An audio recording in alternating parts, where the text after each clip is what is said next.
اعوذ باللہ من الشیطان الرجیم بسم اللہ الرحمن الرحیم نحمده ونصلي ونسلم على رسوله الكريم اما بعد فاعوذ باللہ من الشیطان الرجیم بسم اللہ الرحمن الرحیم۔ قابل صدر احترام میرے عزیز وقار اور میرے عزیز سامعین، السلام علیکم ورحمۃ اللہ تعالی وبرکاتہ۔ ہر روز کی طرح آج بھی آپ حضرات کے سامنے اہم سوالوں کے جواب دینے کے لیے حاضر خدمت ہوں۔ آج بھی اہم سوالات ہیں۔ ایک صاحب نے سوال کیا کہ بعض جانوروں کو نکیل یعنی نتھ لگاتے ہیں، کیا یہ نکیل یعنی نتھ لگانا یہ عیب میں شمار ہے؟ ایسی جانور کی قربانی جائز ہے جس کو نتھ لگائی جاتی ہے یا نکیل لگائی جاتی ہے؟ ایسے جانور کی قربانی جائز ہے یا کہ نہیں؟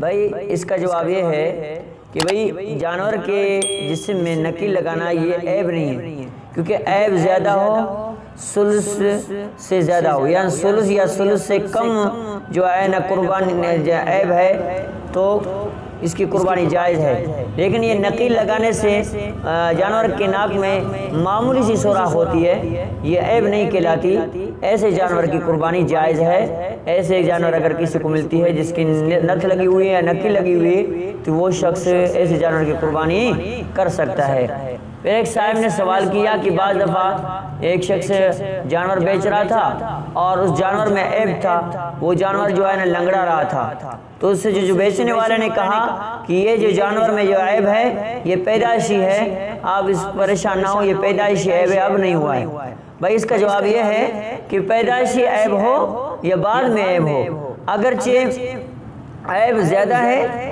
ہاں جی تو اس جانور میں نہ قربانی جائز ہے نہ عقیقہ جائز ہے۔ اگر عیب جو ہے نا کم ہے، عیب اتنا ہے کہ جانور کی عیب ظاہر نہیں ہوتا ہے تو ایسے جانور کی قربانی جائز ہے۔ جواب یہ کہ عیب خواہ پیدائشی ہو یا کہ جو ہے نا بعد میں آؤ، اگر عیب کا جو ہے نا قربانی کے معنی میں ہے، یعنی ایسا عیب ہے جو قربانی کو مانع کر رہا ہے، قربانی کو روکتا ہے، تو اس جانور کی قربانی بھی جائز نہیں، عقیقہ بھی جائز نہیں ہے۔ پھر ایک صاحب نے سوال کیا کہ ایک جانور اتنا موٹا ہے کہ وہ چل پھر نہیں سکتا اور جہاں ذبح کرایا جاتا ہے وہاں تک بھی نہیں آ سکتا، کیا ایسے جانور کی قربانی جائز ہے یا کہ نہیں؟ بھائی یہ عیب، یہ موٹاپا ہونا یہ عیب نہیں ہے، یعنی اگر جانور اتنا موٹا ہے وہ گھوم پھر نہیں سکتا تو ایسے موٹے جانور کی قربانی جائز ہے، ایسے موٹے جانور کی قربانی کر سکتے ہیں۔ اللہ کریم سے دعا ہے رب العالمین ہم سب کو تمام مسائل کو اچھی طرح سے سمجھنے اور ان پہ اچھی طرح سے عمل کرنے کی توفیق عطا فرمائے۔ وما علینا الا البلاغ۔